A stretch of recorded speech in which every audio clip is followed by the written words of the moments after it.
समझती हैं आप फास्ट ट्रैक कोर्ट बनाएं, आपकी आवाज़ का असर हो रहा है, प्रधानमंत्री तक पहुंच रहा है, ट्वीट कर रहे हैं?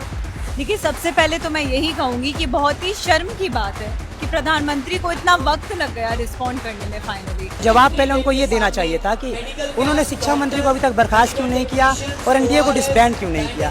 ये जो मुख्य दो मांगे चल रही है अभी छात्रों की, जो छात्र संगठन है अलग अलग, ये दो मुख्य मांगे कर रहे हैं। अभी तक आपने उस पर कुछ नहीं किया। आप अचानक से आते हैं 2-3 महीने बाद और कहते हैं अब फास्ट ट्रैक होगा।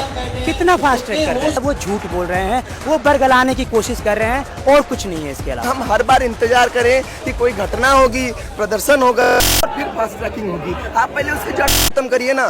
तो नरेंद्र मोदी जी ने ट्वीट किया कि नीच के अपराधियों को बख्शा नहीं जाएगा, एक फास्ट ट्रैक कोर्ट बनाई जाएगी। आप यकीन जानिए कई घंटे गुजर चुके हैं यहाँ पर, लोगों से बातचीत करते करते एक छात्र, एक व्यक्ति ऐसा नहीं मिला जिसने कहा हो कि नरेंद्र मोदी की बात पर विश्वास है।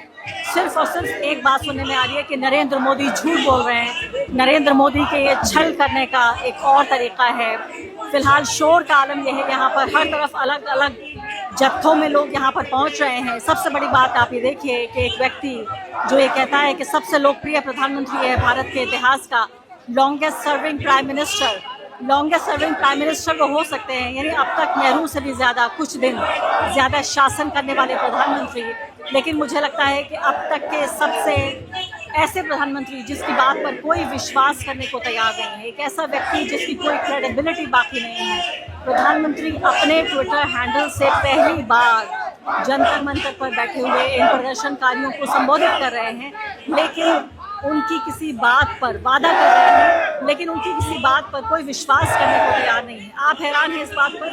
मैं बिल्कुल हैरान नहीं हूँ, क्योंकि आप ये देखिए कि ये वो प्रधानमंत्री हैं। नसीरुद्दीन शाह ने कहा था कि बेरहम रहनुमा, मैं वही बेरहम रहनुमा का जिक्र कर रही हूँ जिन्होंने ट्वीट में एक शब्द नहीं कहा उन लोगों के लिए जिनके ऊपर लाठियां बरसाई गई, पैलेट गन बरसाए गए, जो लोग अस्पताल में हैं, जो पुलिस थानों में बंद हैं, डिटेन किए गए हैं, आईसीयू में हैं। उन सब लोगों के माता पिता से, उनसे प्रधानमंत्री के मुंह से एक शब्द नहीं निकला। मैं इस वक्त ये कहना चाहती हूँ, न सिर्फ के प्रधानमंत्री के झूठ को सब लोग देख रहे हैं, बल्कि बेशर्मी का आलम ये है, तो ये समझते हैं कि ये उनकी जिम्मेदारी ही नहीं है। अब उनकी कोई रिस्पॉन्सिबिलिटी ही नहीं है कि वो छात्रों या इस देश के नागरिकों के प्रति कोई जवाबदेही वो फिलहाल साबित कर सकें। यहाँ पर सबसे ज़्यादा हैरानी की बात यह है कि प्रधानमंत्री को न सिर्फ के नागरिकों का कोई ख्याल नहीं है, बल्कि यही नागरिक तो वोटर भी है। ये भारत का जेन ज़ी यानी जनरेशन जी है ये, और अब तक बीजेपी आरएसएस हमें ये बताते रहे कि ये वो जनरेशन है जो नरेंद्र मोदी की समर्पित जनरेशन है, यानी समर्पित वोटर है। यानी आप ये सोचिए कि ये वो जनरेशन है जिसको नरेंद्र मोदी और उनकी पार्टी बीजेपी आरएसएस अपनी तरफ मोह लेना चाहते हैं कि आप फर्स्ट टाइम वोटर हो सकते या सेकंड टाइम वोटर भी सब लोग यहाँ पर हैं। तो मुझे लगता है ये जो उनका आत्मविश्वास है ये कहाँ से आ रहा है? अगर किसान सड़क पर है, नौजवान सड़क पर है, मजदूर सड़क पर है, आप देखिए हर तरफ विरोध प्रदर्शन हो रहे हैं, तो आखिर नरेंद्र मोदी को वोट कौन दे रहा है? ये बात भी तो पूछने वाली है, आखिर कौन है जो नरेंद्र मोदी को वोट दे रहा है? सौम्या दिखाएंगे यहाँ पर बड़ी तादाद में। अभी देखिए कि यहाँ पर छात्रों का जमा होना शुरू हो गया है, अनपढ़ मलाई खा रहा है, युवा लाठी खा रहा है।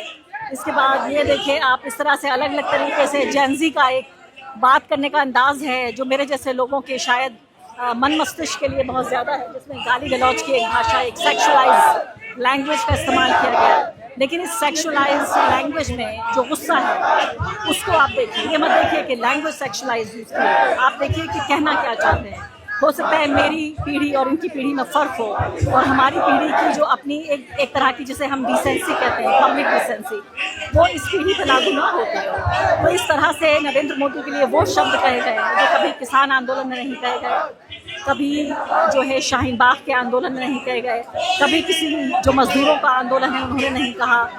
तो ये वो जेनजी है जो किसी से नहीं डरता, डर के आगे जीत वाला जेनजी, ये हमारे सामने यहाँ पर नज़र आ रहा है।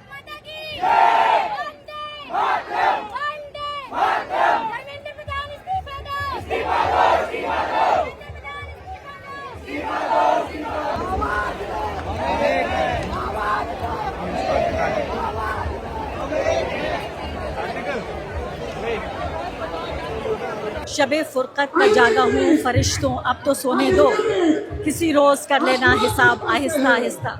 मुझे ये शेर याद आ गया इन लोगों को देखकर जो हर रात पूरी रात क्रांति करने के बाद, इनकलाब लाने के बाद थोड़ा सा सुस्ता रहे हैं, थोड़ा आराम कर रहे हैं। इस तरफ भी देखिए आप लोग यहाँ पर मौजूद हैं, दूसरी तरफ मैं चाहती हूँ कि सौम्या वहाँ सोते हुए आराम करते हुए लोगों को दिखाएं। पूरी रात इनकलाब जिंदाबाद के नारे लगाने के बाद अब देखिए थोड़ा सुस्ताया जा रहा है, थोड़ा आराम किया जा रहा है।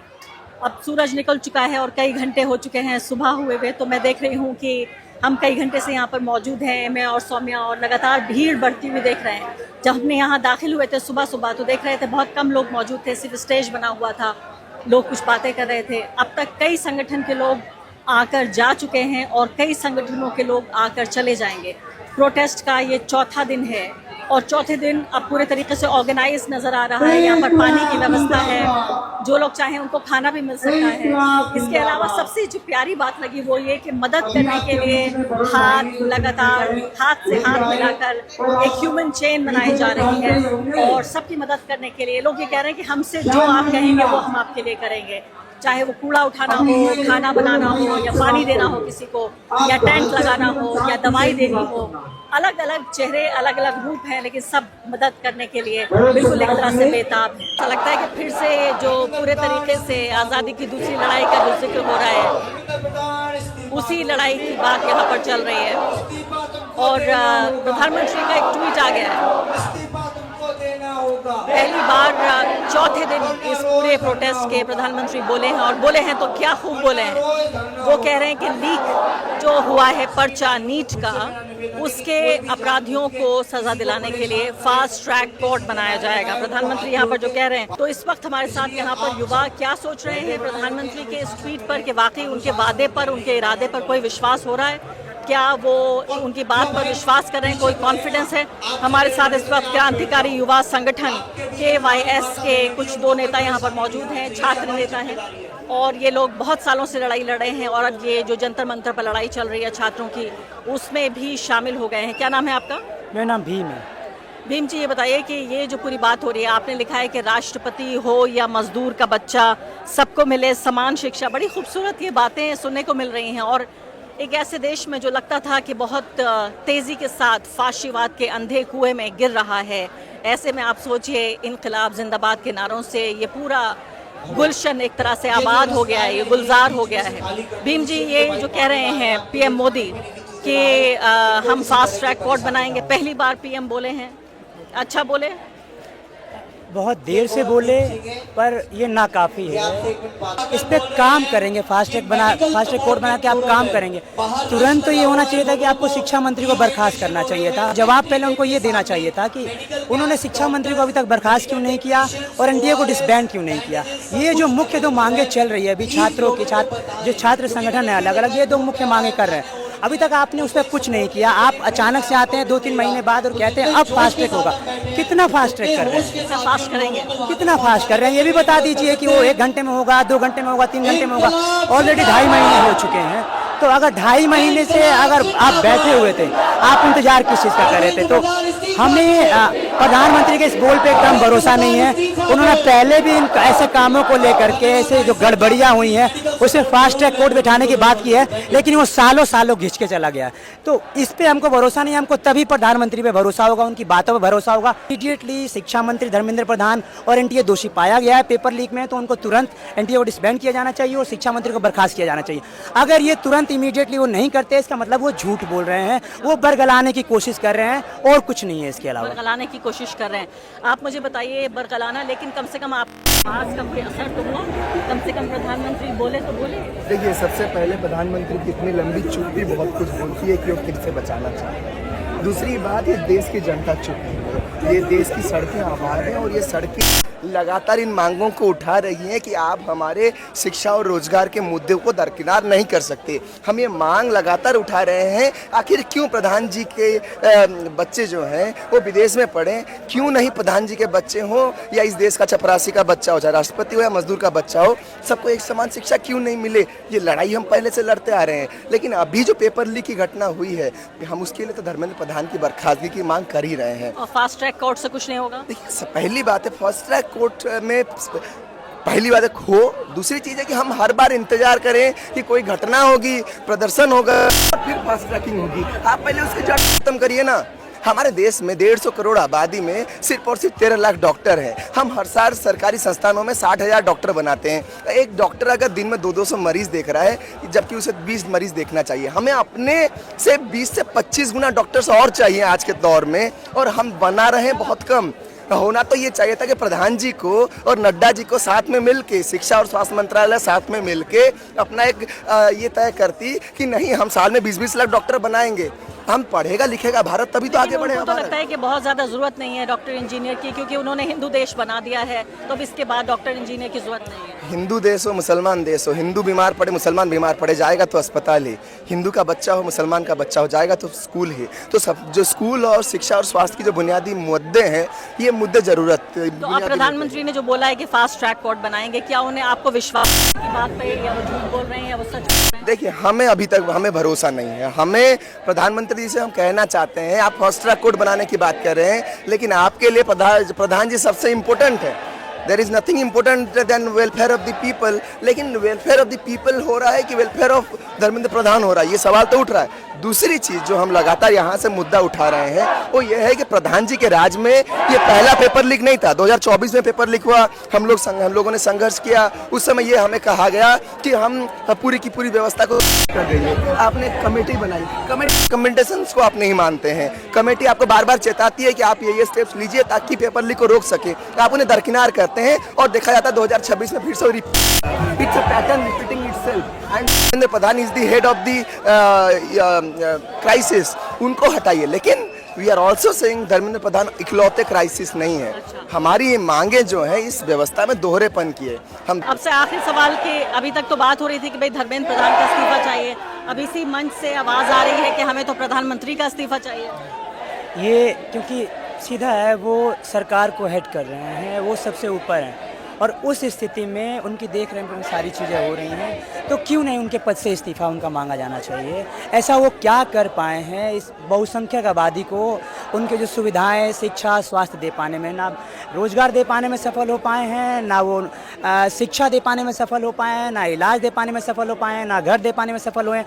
तो उन्होंने किया क्या पिछले 12 सालों में, इसका जवाब तो मांगा जाना चाहिए। और अगर वो नहीं दे पा रहे हैं तो उस स्थिति में उनका इस्तीफा मांगना तो जायज़ है। तो या तो जवाब दें या इस्तीफा दें। या तो जवाब दे इस्तीफा दे। आप यहाँ बैठे रहेंगे और कुछ नहीं करेंगे, जनता उसी तरह हाड़ तोड़ मेहनत करेगी और उनके बदले में कुछ नहीं मिलेगा, वो बर्दाश्त नहीं होगा। और ये जनता की भीड़ यहाँ पे, जनता के मुद्दे और जंतर मंतर फैले हुए ये दिखाता है कि अब लोग बर्दाश्त करने के मन में नहीं है।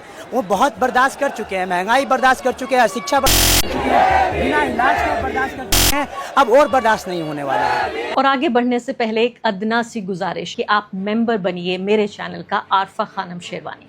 अगर आप मेंबर बनते हैं, आपके समर्थन से आप मेरा हाथ मजबूत करेंगे, इतना मजबूत कि मैं सत्ता का कॉलर पकड़ के सवाल पूछ सकूंगी, और जो हमारे समुदाय में हाशिए के जो तबके हैं उनकी आवाज़ उठा सकूंगी। आप यकीन जानिए, आपका एक छोटा सा सहयोग मेरे लिए इतना बड़ा होगा जिसके लिए आप अंदाजा भी नहीं लगा सकते।